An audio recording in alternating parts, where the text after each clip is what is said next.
hermanos, damos gracias al Señor por sus infinitas misericordias y bondades. Vamos a disponer este tiempo para escuchar la palabra del Señor. Les invito por favor a que puedan abrir sus Biblias en el libro de Hechos, capítulo 3.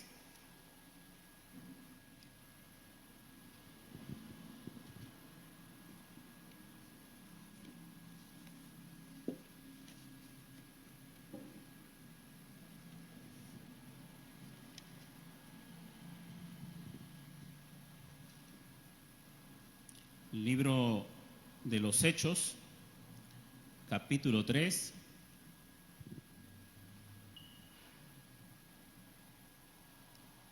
Vamos a dar lectura. Dice así la escritura: Pedro y Juan subían juntos al templo a la hora novena, la de la oración. Y era traído un hombre cojo de nacimiento, a quien ponían cada día a la puerta del templo, que se llama La Hermosa, para que pidiese limosna de los que entraban en el templo. Cuando vio a Pedro y a Juan que iban a entrar en el templo, le rogaba que le diesen limosna. Pedro, con Juan fijando en él los ojos, le dijo: míranos. Entonces él les estuvo atento, esperando recibir de ellos algo. Mas Pedro dijo: no tengo plata ni oro, pero lo que tengo te doy. En el nombre de Jesucristo de Nazaret, levántate y anda. Y tomándole por la mano derecha, le levantó, y al momento se le afirmaron los pies y tobillos. Y saltando se puso en pie y anduvo y entró con ellos en el templo, andando y saltando y alabando a Dios. Y todo el pueblo le vio andar y alabar a Dios, y le reconocían que era el que se sentaba a pedir limosna a la puerta del templo, La Hermosa, y se llenaron de asombro y espanto por lo que le había sucedido. El versículo 16 dice: y por la fe en su nombre, a que vosotros veis y conocéis, le ha confirmado su nombre, y la fe que es por él ha dado a esta completa sanidad en presencia de todos vosotros. Y el capítulo 4, el versículo 22 dice: ya que el hombre en quien se había hecho este milagro de sanidad tenía más de 40 años. Que Dios bendiga su palabra. Estamos en el libro de los Hechos ya varios domingos, y creo que vamos a llevar el estudio completo del libro de los Hechos, ¿ya? Son 28 capítulos y vamos en el tercero.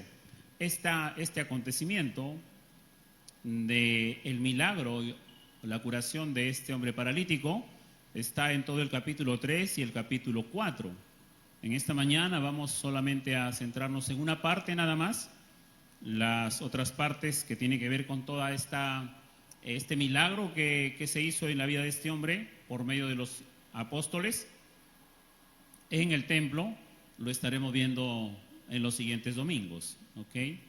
Muy bien, entonces en esta mañana vamos a través de estos versículos, vamos a ver que Dios usa las circunstancias adversas de la vida de las personas para acercarlas a Él, y para que de esta forma tengan una verdadera y real comunión con Dios, ¿ya? Que Dios usa las circunstancias adversas para acercar a las personas con el propósito que tengan, ya sea la persona que está teniendo esta situación adversa o las personas alrededor, con el propósito de que cada uno de ellos tenga una verdadera y real comunión con Dios. Entonces, para ello Dios quiere que la fe de los hombres no esté puesta en un lugar, que la fe no esté puesta en unas personas o en los hombres, sino que la fe esté puesta en su Hijo Jesucristo. ¿Ya? Esos tres aspectos vamos a estar viendo en esta mañana, y que el Señor nos guíe entonces y nos ayude mediante su Espíritu Santo para que pueda ser de edificación para todos nosotros.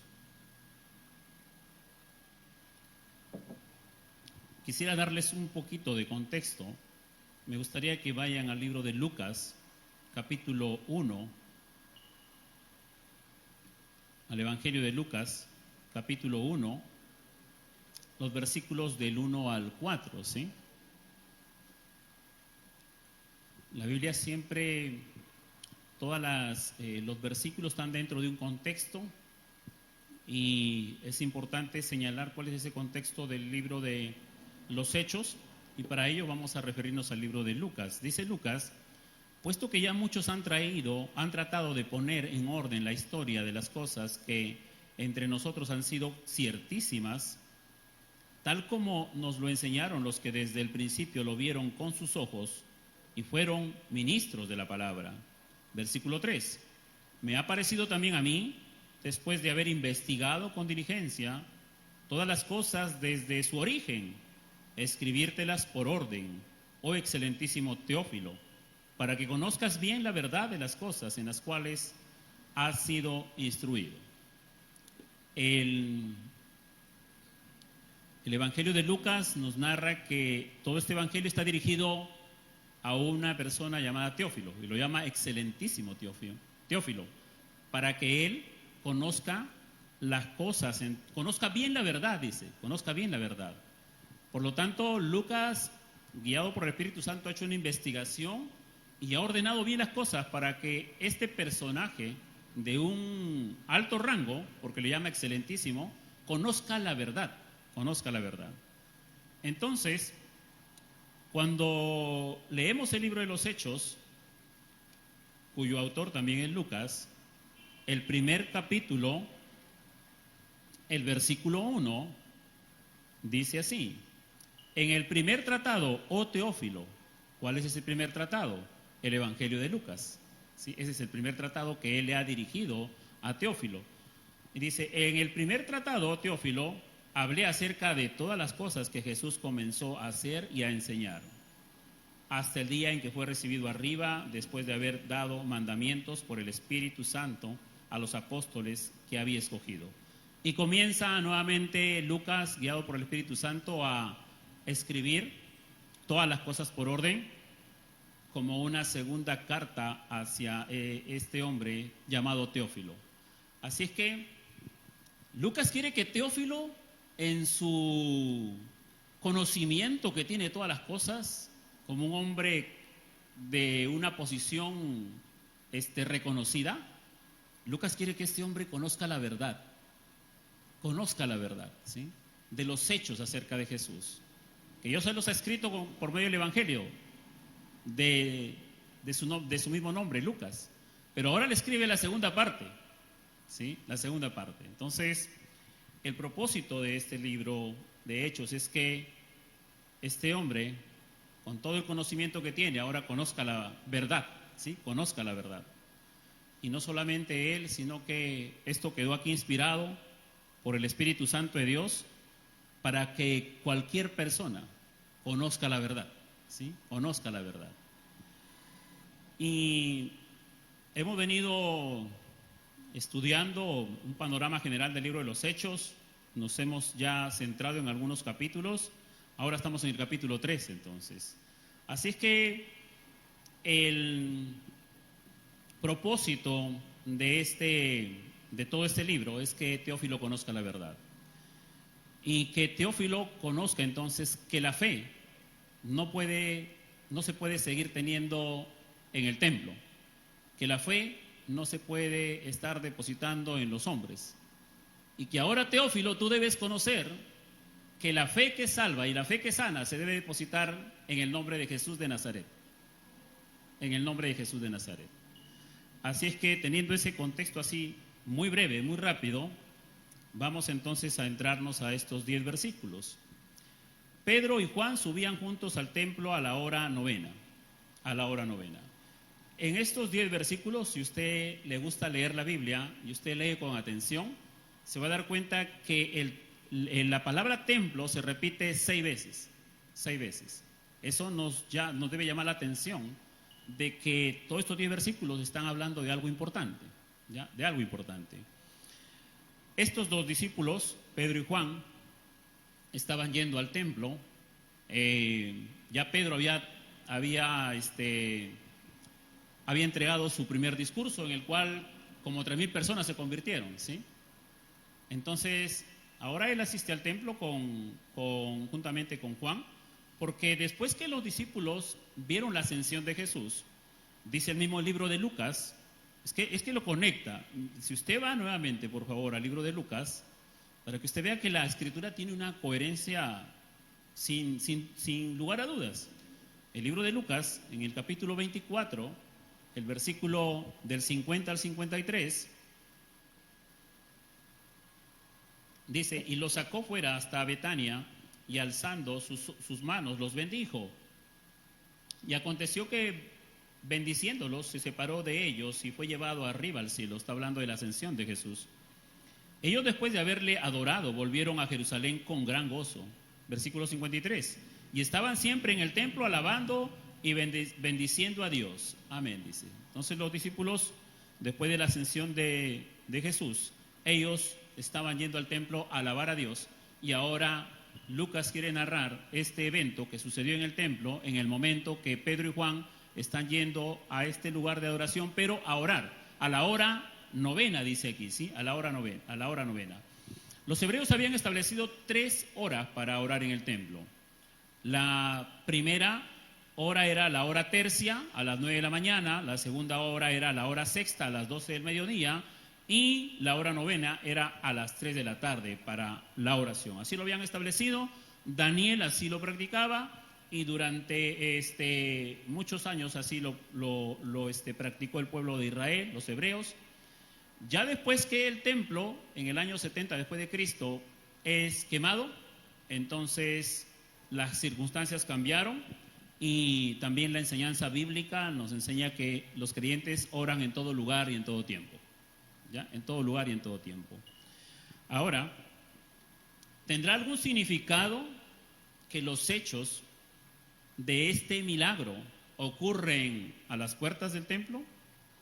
Que el cojo entra, después que es sanado, entra al templo, alaba, salta, glorifica a Dios y se reúne una multitud ahí en el templo. ¿Tendrá algún significado que este hecho haya quedado aquí registrado? Sí lo tiene. Y vamos a ver entonces, a lo largo de este mensaje, cuál es ese significado, ¿sí? Era el templo de Herodes, para comenzar. Un templo majestuoso, un templo esplendoroso, en el cual los judíos eran muy celosos del templo y no permitían que nadie blasfemara contra el templo. Así es que ellos lo habían convertido en un lugar entonces de extrema adoración, casi entonces de idolatría. Sin embargo, ese celo que tenían ellos por el templo no era congruente con su corazón ni con su forma de tener comunión con Dios. Acusaron a Jesús de haber blasfemado contra el templo. Acusaron a Esteban de haber blasfemado contra el templo. Pero cuando revisamos el libro de Mateo encontramos que ellos habían convertido el templo en un lugar de comercio. Y cuando Jesús va al templo, Jesús los exhorta, le dice: ustedes han convertido la casa de mi padre, que es casa de oración, en cueva de ladrones, les dice. Por un lado, ellos eran muy celosos de que nadie diga nada contra el templo, pero sin embargo habían convertido el lugar, como Jesús los acusa, en cueva de ladrones. Así es que este templo de Herodes sufrió su primer acto de desplazamiento como lugar de tener comunión con Dios mediante la muerte vicaria de nuestro Señor Jesucristo. Dice el libro de Mateo en el capítulo 24 que Jesús mismo profetizó la destrucción de este templo, lo cual ocurrió en el año 70 después de Cristo, ¿sí? Pero cuando Jesús entregó su vida en la cruz del Calvario, mis amados hermanos, ahí sucedió algo, ¿sí? Este templo que estaba separado internamente por el lugar santo y el lugar santísimo y tenía una cortina que separaba ambos lugares, ¿sí? Cuando Cristo murió, esa cortina se rasgó en dos, el velo se rasgó en dos, simbolizando que la barrera intermedia entre Dios y los hombres había sido quitada y ahora, gracias al sacrificio de Cristo, por nuestros pecados tenemos libertad para acercarnos a Dios sin intermediarios.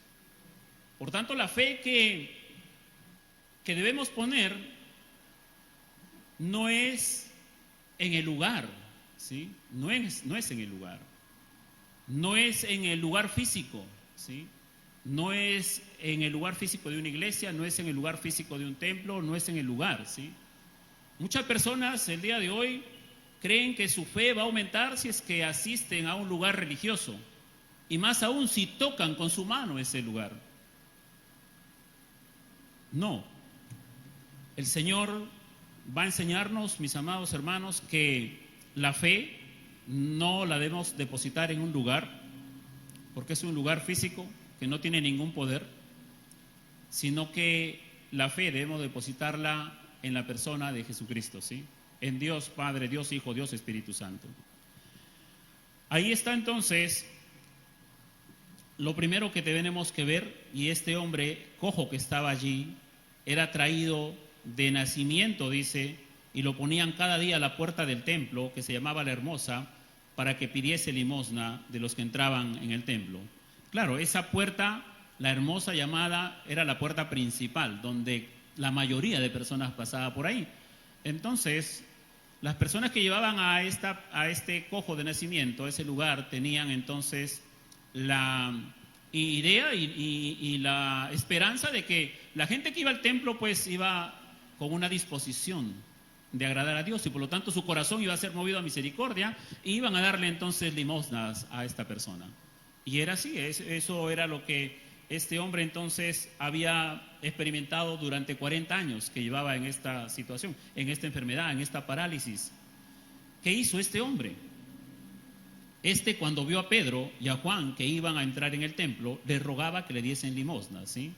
Él hizo lo que todos los días hacía. Él miró ahí a Pedro y a Juan, y como a toda persona que entraba al templo, él les extendió la mano para pedirle entonces limosna.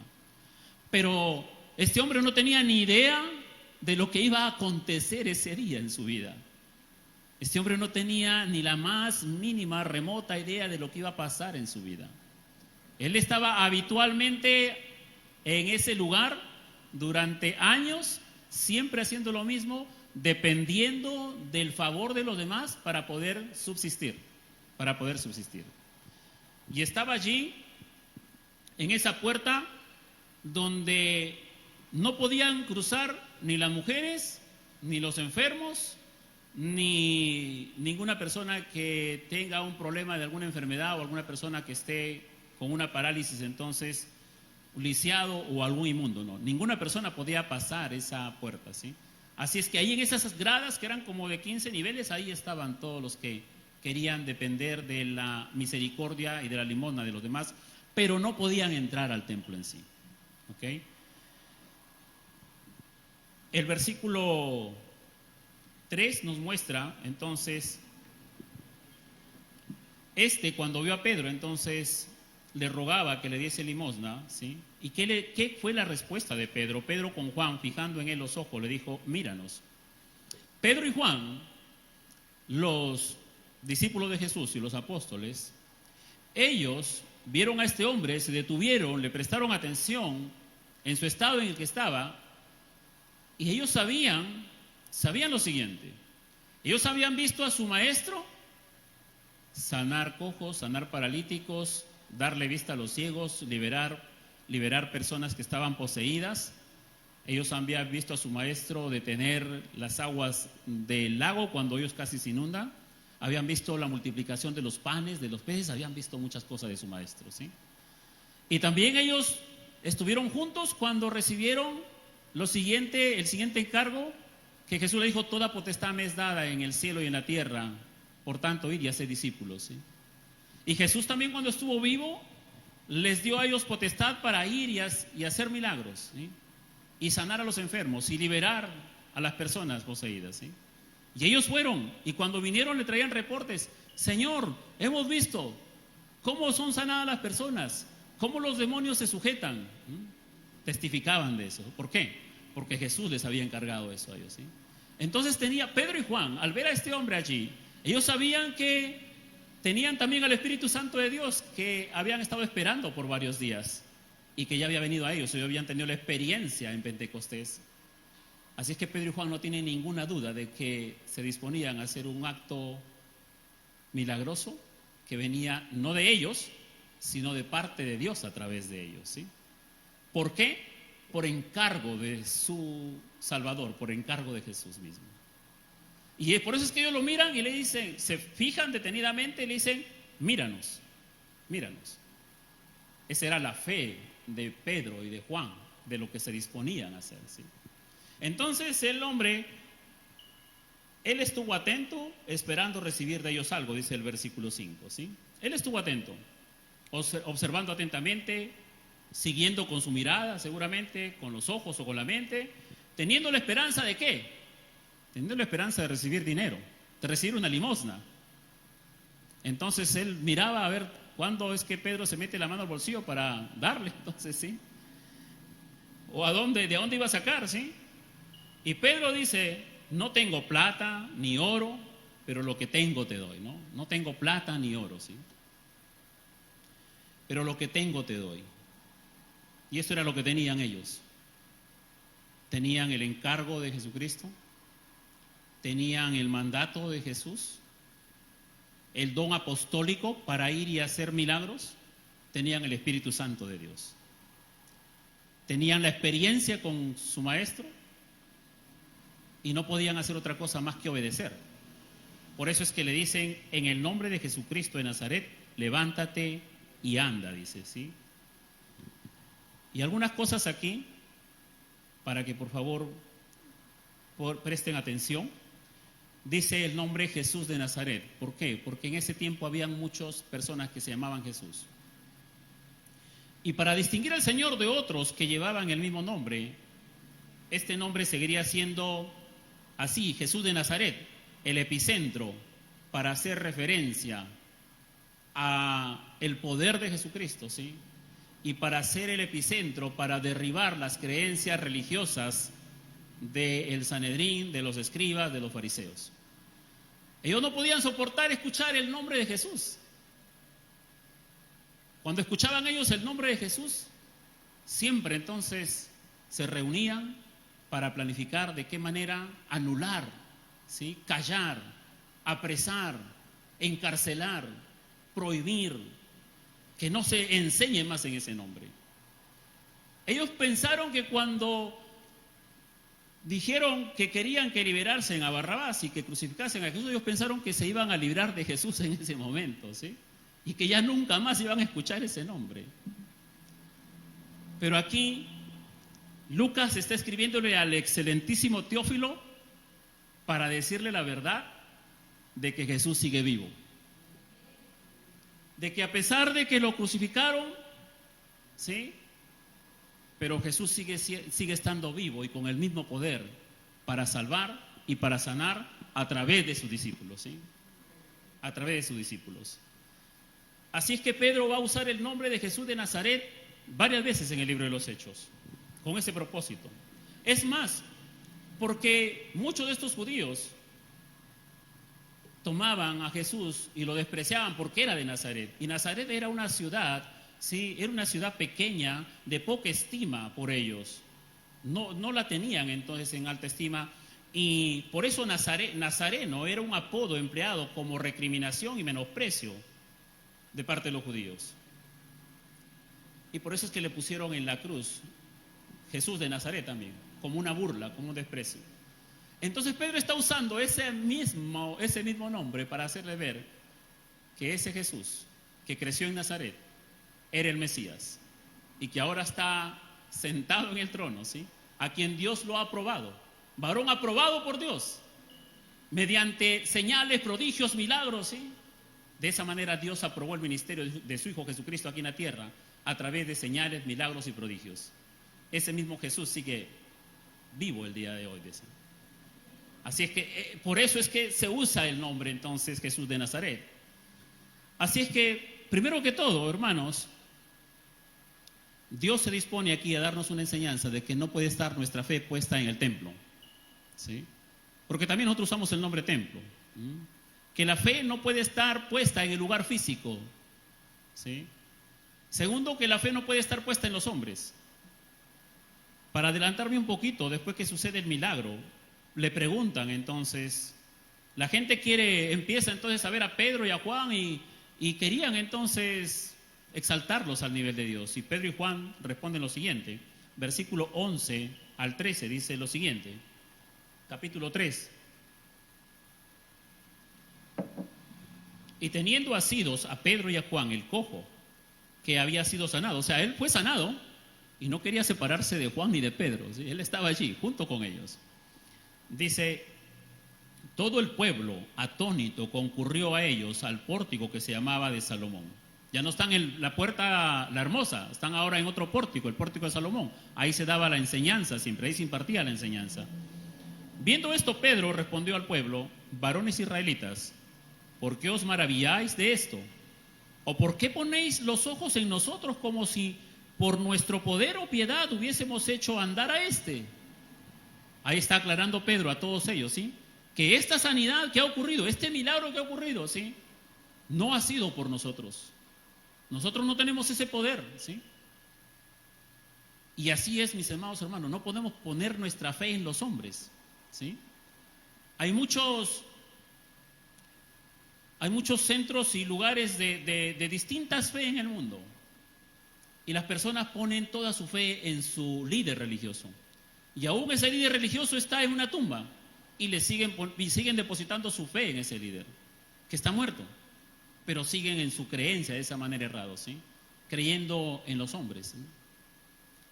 Aquí no. Entonces Pedro aclara, dice, ¿por qué? ¿Sí? ¿Por qué os maravilláis de esto que ha sucedido? O sea, de este milagro. ¿Y por qué ponen los ojos en nosotros como si por nuestro poder o piedad hubiésemos hecho andar a este? No, nosotros no lo hemos hecho andar. Nosotros no hemos hecho el milagro. Este hombre después de 40 años no está caminando porque nosotros hayamos tenido poder. El versículo 13 le dice, el Dios de Abraham, de Isaac y de Jacob, el Dios de nuestros padres, ha glorificado a su Hijo Jesús, a quien vosotros entregasteis y negasteis delante de Pilatos cuando éste había resuelto ponerle en libertad. ¿Sí? Entonces, ¿quién lo ha hecho?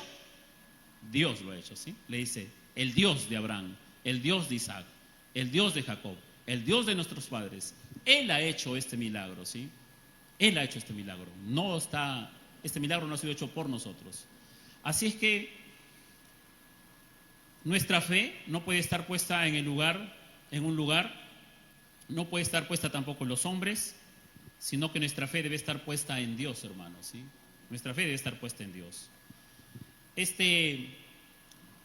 Esto de aquí, esto que ocurrió y esta aclaración de Pedro hace evidente que el poder por el cual Jesús había curado a esta persona, entonces, era el mismo poder que él usó durante su ministerio público y que ahora estaba presente y activo, ya no ejerciéndolo directamente él, sino ahora a través de sus discípulos a quien él les había dado esta potestad.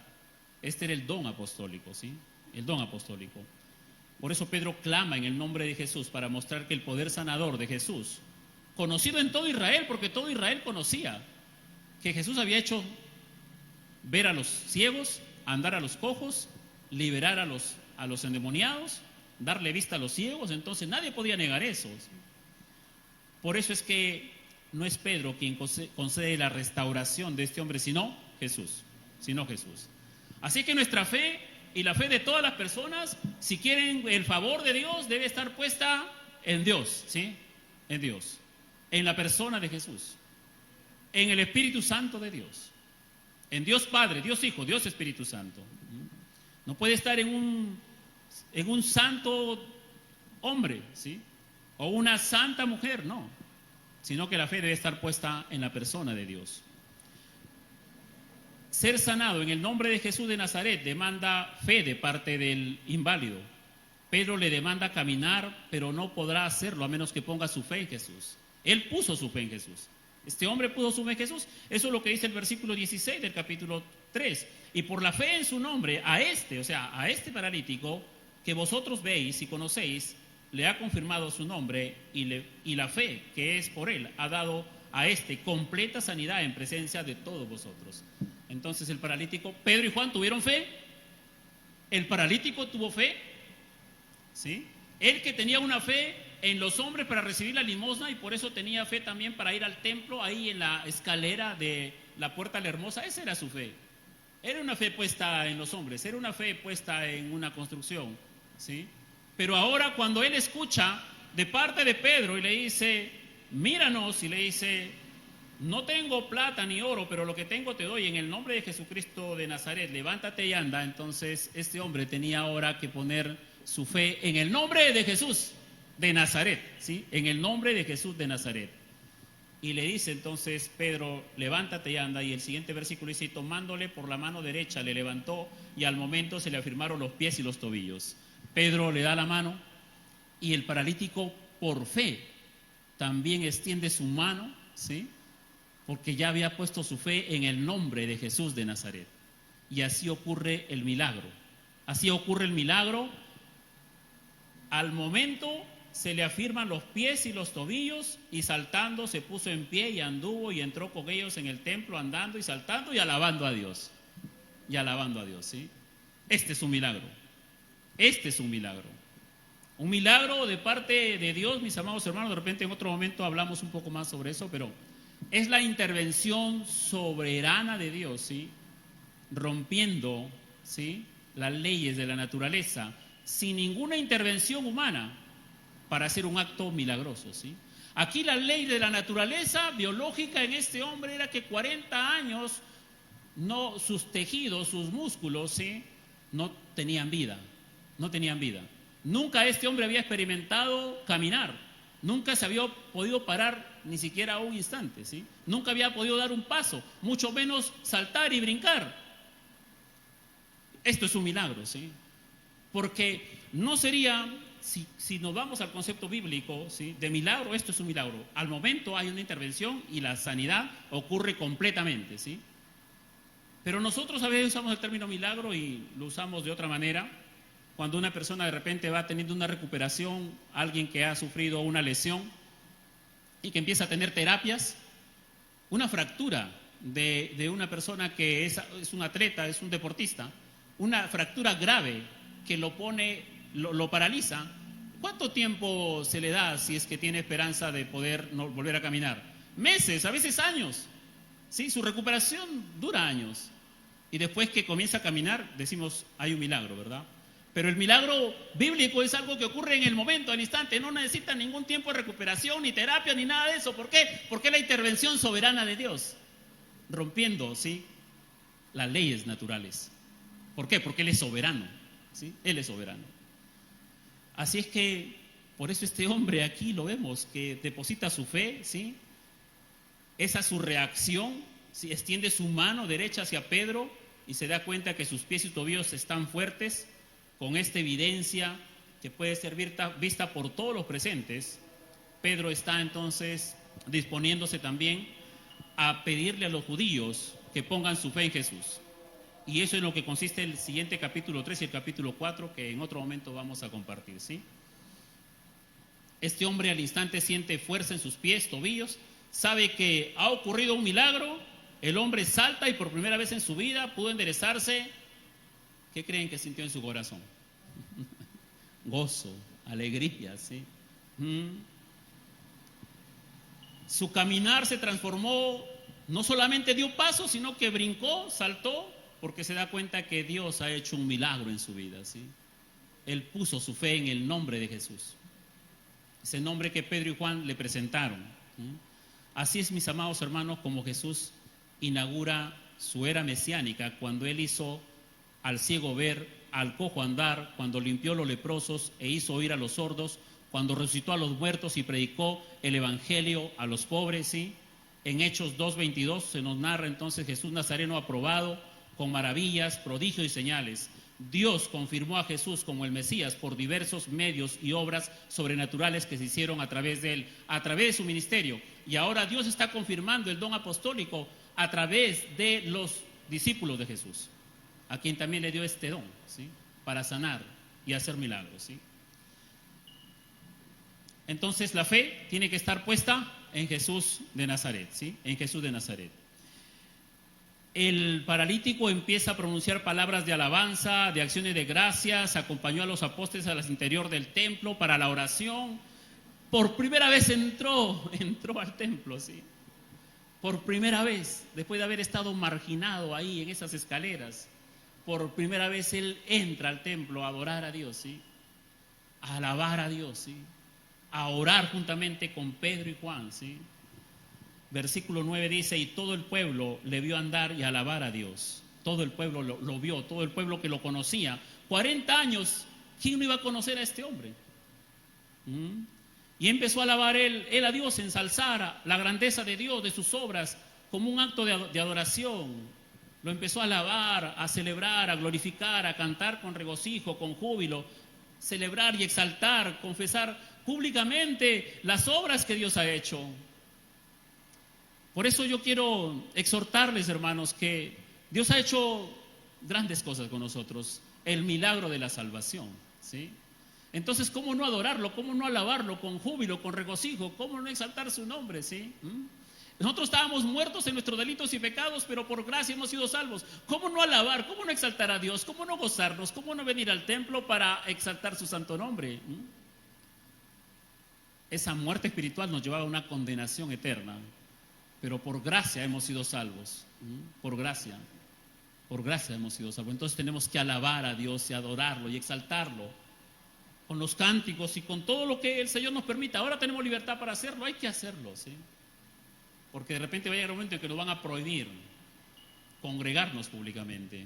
Y que no nos pase como el pueblo de Israel, que cuando ellos tuvieron templo, tuvieron libertad para hacerlo, tuvieron a los sacerdotes, a los levitas, a los profetas, no le hicieron caso, y después, ¿qué sucedió? Estuvieron en el exilio, en Babilonia, y allí lloraban, anhelando poder ir al templo para por lo menos entonar un cántico de alabanza, y no lo podían hacer. Que no nos pase a nosotros lo mismo, que ahora que tenemos la oportunidad de exaltar a Dios, no lo hagamos. Entonces, mis amados hermanos, la alabanza divina, la alabanza es una acción de gracias que glorifica a Dios, de ensalzarlo, de bendecirlo, especialmente con cánticos, con himnos, con nuestro corazón. La alabanza surge de las experiencias de gracia y de liberación de parte de Dios, ¿sí?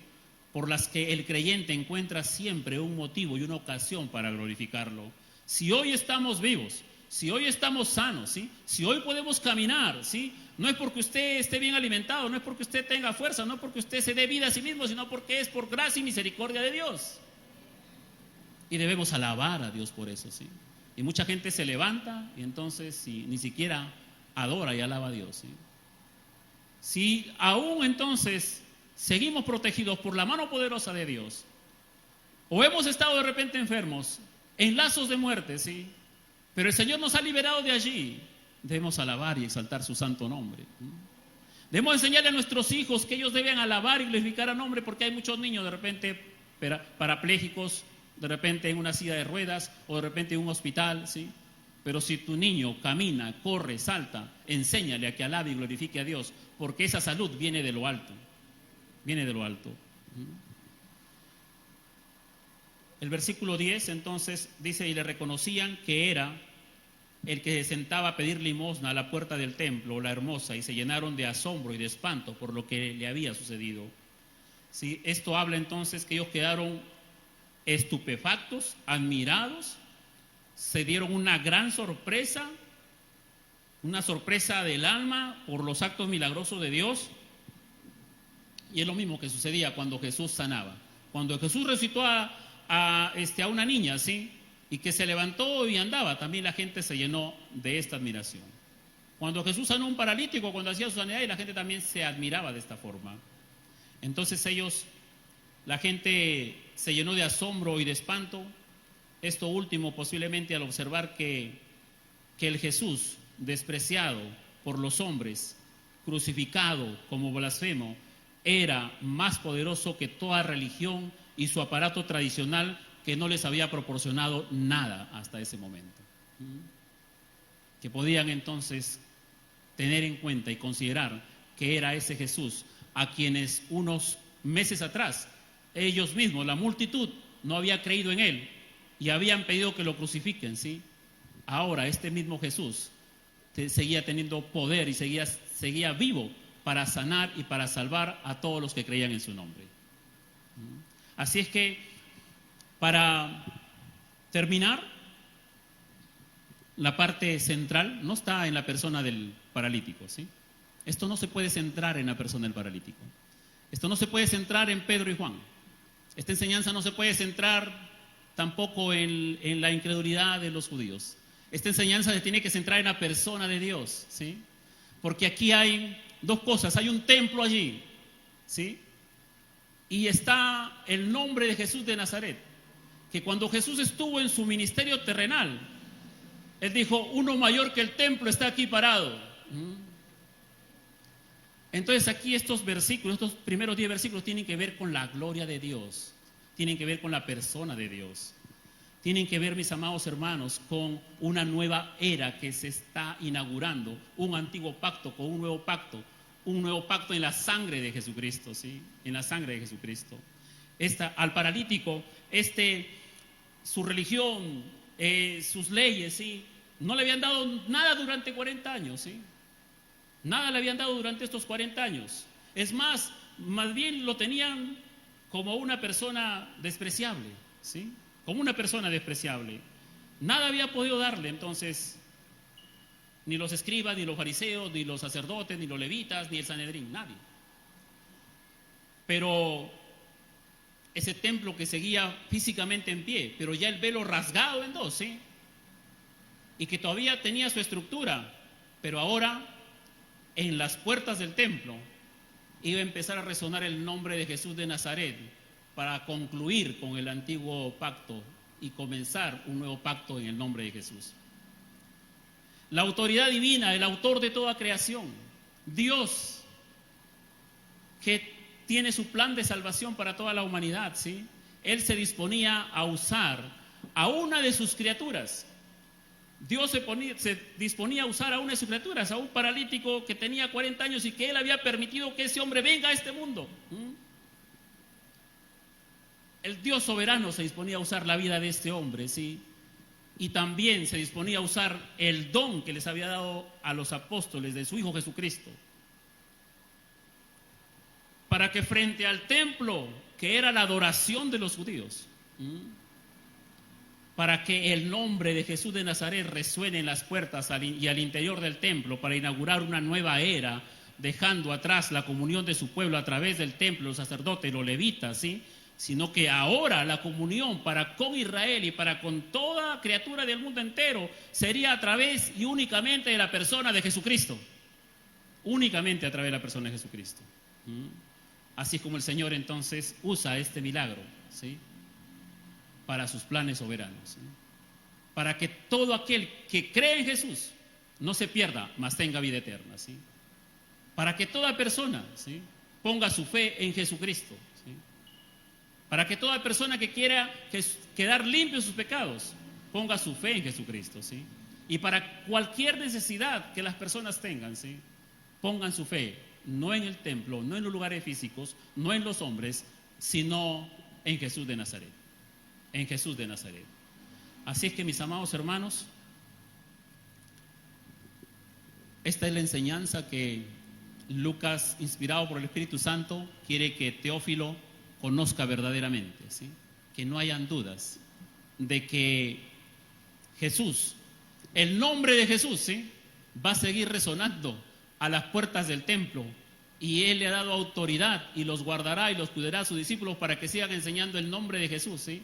Y aunque el Sanedrín y todo el poder religioso, político querían callar este nombre y que creían que habían conseguido un objetivo cuando lo crucificaron, Jesús seguía vivo con el mismo poder y haciendo sus obras maravillosas.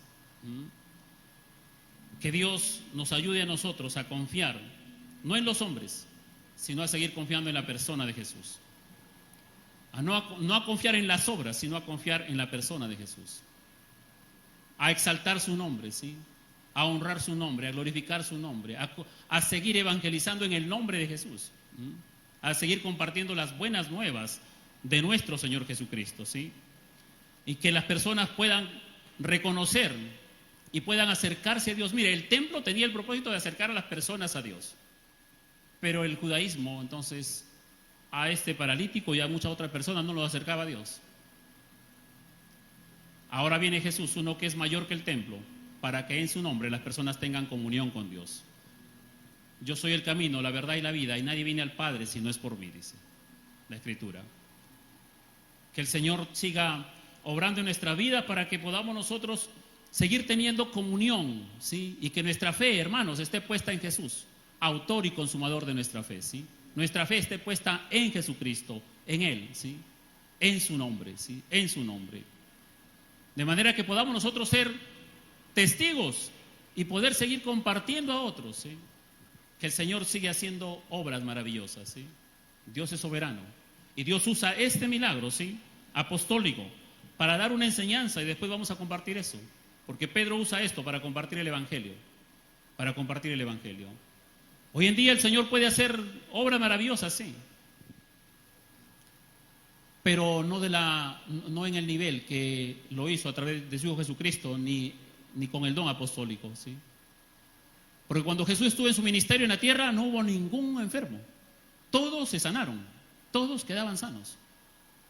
Con los apóstoles también, con Pedro, ¿sí? La sombra de Pedro sanaba a todos. Pero cuando va avanzando los años, vemos a Pablo con una enfermedad que también tenía el don, pero que el Señor no le permitió ser sanado. Y tampoco pudo sanar a Timoteo.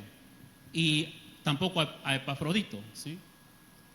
¿Por qué? Porque cada vez iba dándose mayor y mayor revelación en la persona de Jesús. Y era en Él y en las Escrituras en quien se tenía que poner la fe ahora. El Señor sigue siendo poderoso para hacer sus obras maravillosas, ¿sí? Él puede seguir sanando. Hay muchos testimonios de que oramos y las personas son sanadas, ¿sí? Oramos por otros y no son sanadas. Entonces obedece a la voluntad soberana de Dios. Él quiere usar a cualquiera de nosotros para que su nombre sea exaltado y Él sea glorificado. Dios usó a este paralítico para que Él lo alabe, para que el mundo, las personas que estaban allí también lo alaben y lo glorifiquen, ¿sí? Y se maravillen, que ya no es el templo en el cual pueden depositar su fe, ni en los líderes religiosos, sino en el nombre de Jesús. En el nombre de Jesús, nombre que es sobre todo nombre, ¿sí? Vamos a orar entonces, amados hermanos, y darle gracias a Dios para que tu fe esté puesta siempre en la persona de Jesús. Padre, te damos gracias, Señor mi Dios, por su palabra. Gracias por